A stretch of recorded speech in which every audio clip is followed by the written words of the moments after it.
ঢালিউডের জনপ্রিয় নায়িকা অপু বিশ্বাস, যিনি একসময় বাংলা সিনেমার পর্দা কাঁপিয়েছেন, বর্তমানে সিনেমায় অনিয়মিত হলেও ব্যস্ত সময় কাটাচ্ছেন নিজের ব্যবসা আর বিভিন্ন ব্র্যান্ডের প্রচারণায়। তবে সম্প্রতি এক সাক্ষাৎকারে তিনি এমন এক অভিজ্ঞতার কথা শেয়ার করেছেন যা অনেককেই বিস্মিত করেছে। অপু বিশ্বাস জানালেন, ক্যারিয়ারের সেরা সময় পার করার পরও জীবনে একসময় ভীষণ অর্থকষ্টে পড়তে হয়েছিল তাকে। বিশেষ করে ছেলে জয় জন্মের পর যখন ভারত থেকে দেশে ফেরেন, হাতে একেবারেই টাকা ছিল না, ব্যাংক অ্যাকাউন্টেও কিছু অবশিষ্ট ছিল না।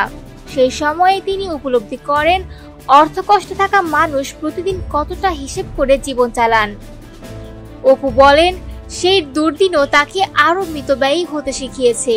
নায়িকা জানান, একসময় তিনি নিজের শখ মেটাতেই দেশে বিদেশে সোনার গয়না কিনতেন, কিন্তু সেই গয়নায় পরবর্তীতে তার জীবন রক্ষাকারী হয়ে ওঠে।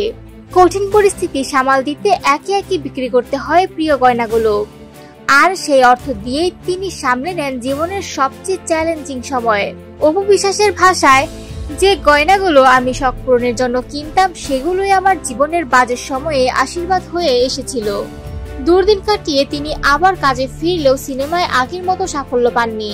তাই এখন তিনি বেশি মনোযোগ দিচ্ছেন ব্যবসা আর বিভিন্ন প্রতিষ্ঠানের ব্র্যান্ড অ্যাম্বাসেডরশিপে। ধীরে ধীরে গুছিয়ে নিচ্ছেন নিজের নতুন পথ চলা। প্রসঙ্গত 2008 সালে ঢালিউড সুপারস্টার শাকিব খানের সঙ্গে গোপনে বিয়ে করেছিলেন অপু বিশ্বাস।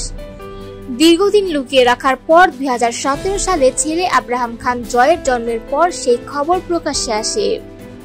এরপর থেকেই ফাটল ধরে সংসারে এবং শেষ পর্যন্ত বিচ্ছেদ হয় এই তারকা দম্পতির।